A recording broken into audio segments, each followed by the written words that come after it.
Now, the questions that you posed to me, the question paper just kept getting tougher and tougher. First, you said that it's a stressful job, but then you said it's also the greatest joy, and that's what we believe.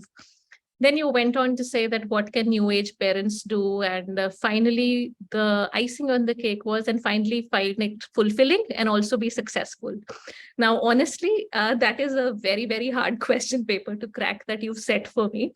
So let me concede even before I begin that in 5, 6, 7 minutes that I have for the opening remarks, I think that's a lot to, address and answer, because people spend a lifetime trying to solve that puzzle, unravel that riddle, and maybe still never get that one right answer. Secondly, it is one of those questions which will have so many layers to it that one can keep on peeling as you go along.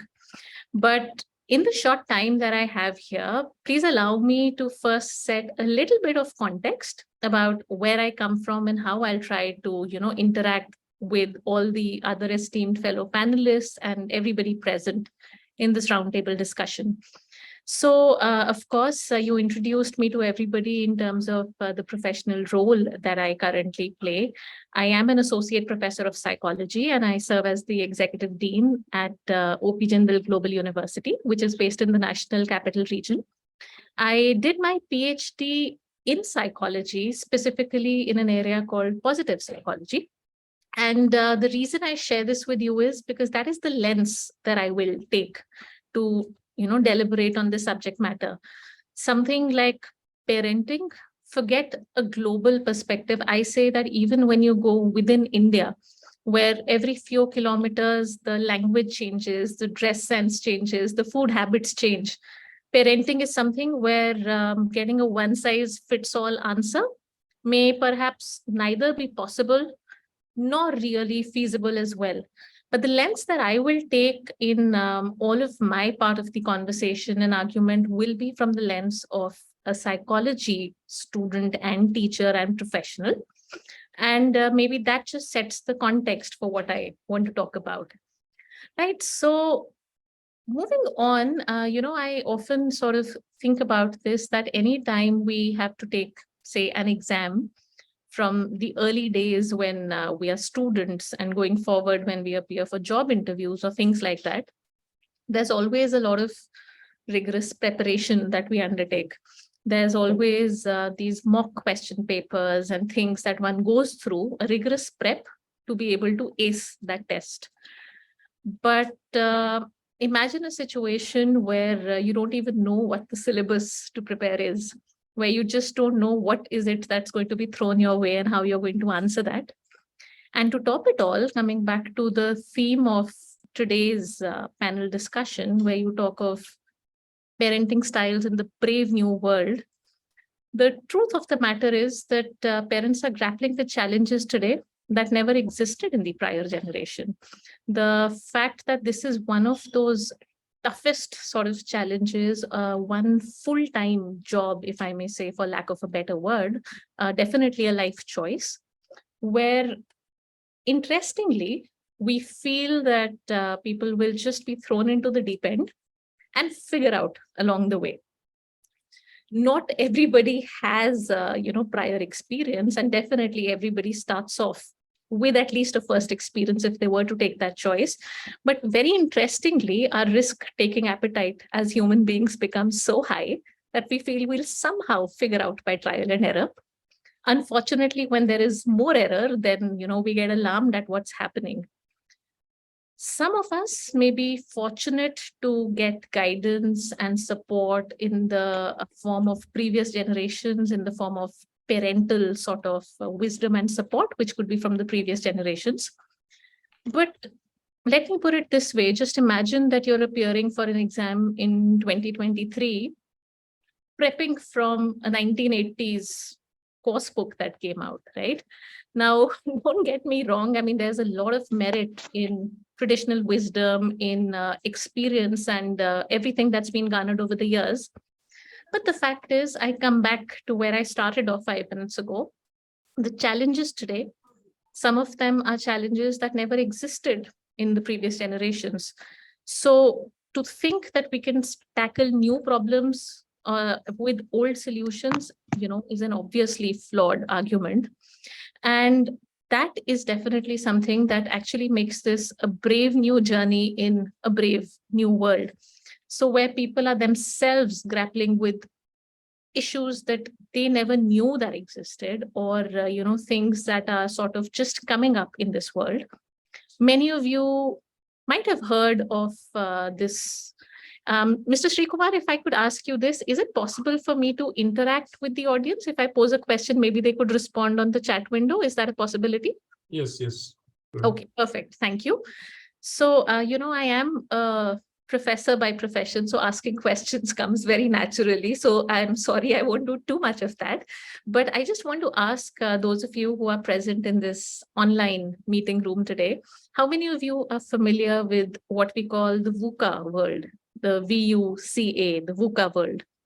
I'm sure some of you would have heard of this. In case anybody is familiar or would like to take a guess, you can please just post your response on the chat window.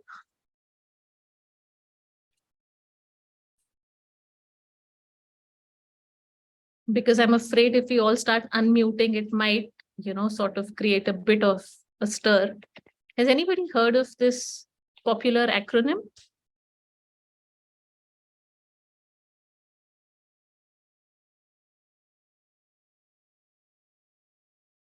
So essentially, the VUCA, absolutely, Ms. Mridula Praveen has, cracked that with the full form, which is volatility, uncertainty, complexity, and ambiguity. Volatile, uncertain, complex, and ambiguous word, like Mr. Verghese says as well. Now, this is the reality of the times that you and I live in. Times are volatile, things are uncertain. It's not really a 2 + 2 = 4 kind of a situation as you grapple with everyday life challenges. And there is definitely ambiguity. For those of us who refuse to believe this, I think COVID and the experience of the pandemic would have now changed our opinion on that. It is truly a VUCA world. So with this kind of a situation, obviously the challenges are unforeseen. The socio-cultural milieu that we inhabit is different. The parent-child relationship is changing. In fact, to be honest, the whole social construction of what we call a family or what we understood as a family today is very different. Even in the rapidly changing Indian scenario, it's no longer the same conventional system alone that we were used to a few generations ago. So with all of this changing, the syllabus changing, the question paper changing, to add to it, the evaluation pattern has also changed. Earlier, disciplinarian who sort of made the decision, set the boundaries of right or wrong. So this brings me back to what Mr. Srikumar asked me, that what would be a successful parent? The answer to that is, I do not know. Each one of you has to figure out for yourselves, depending on what is it that you're looking out of it. Are you looking to protect your child from every roadblock? Or are you looking to make them into an independent thinking individual who can take on challenges? Or are you looking at raising, a super quote unquote successful person who is top of the class, top of the salary package, and other such things? Depending on what is it that each one seeks, the definition of success as a parent would also change. So, in a nutshell, with all of these things changing, the structure of a family changing, the parent-child situation changing, there's definitely a need to come back to the drawing board, at least question some of the status quo, at least think that, the idea is not to throw the baby with the bathwater. I firmly believe that there is much to be gained from going back to the basics, the traditional practices, the wisdom of the past, absolutely to rely on that, but also question some of the things that may be outdated, question certain beliefs and practices that may not be in sync with what the current socio-cultural situation demands. And finally, then, to talk of some of the things you said that maybe people can do or need to do. I will at this point just like to leave you with two thoughts. So hopefully then my other esteemed co-panelists will add their thoughts, and we'll have more to deliberate on. Going back to my lens as a psychologist, a positive psychologist particularly, I will say that two things.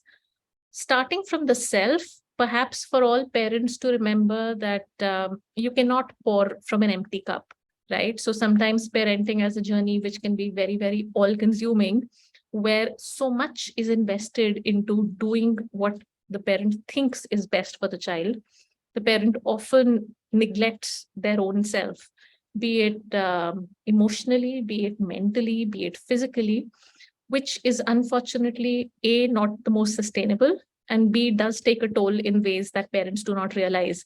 It might seep in through frustration, it might seep in through an outburst of anger, it might seep in through being more short tempered, or sometimes just not able to take on things and burn out and other such things. So focusing on some amount of self-care, investing in their own well-being, that's point one. And the second and last thing that I'd like to say for now, which is trying to focus the lens from deficit to more strength focused, from not approaching the role only as a cop, a disciplinarian, problem solver alone, which is very important, but unfortunately takes precedence over other things, where you're the go-to person for anytime something goes wrong or how do you fix what's broken. But in fact, to a more strength focus, which is about identifying things that are good, things that are working, things that are strengths within your child, within the ecosystem, within the social fabric, and trying to develop those. That's just an alternate path. One thing is to keep mitigating whatever you think is a problem. But ultimately, everybody's got only so much energy and time and things to channelize. I read this very interesting quote where a child says that because my parent says no to everything, now I don't bother to listen to what they're saying no to anymore, because that's a universal answer. So rather than just do that, if there can be a more strength focused perspective where the idea is to build on what they're good, or try and reframe the context where we can just work with their strengths, both in terms of character strengths, in terms of social, familial strengths, I think that can be a constructive way forward to navigate this ever-changing path. So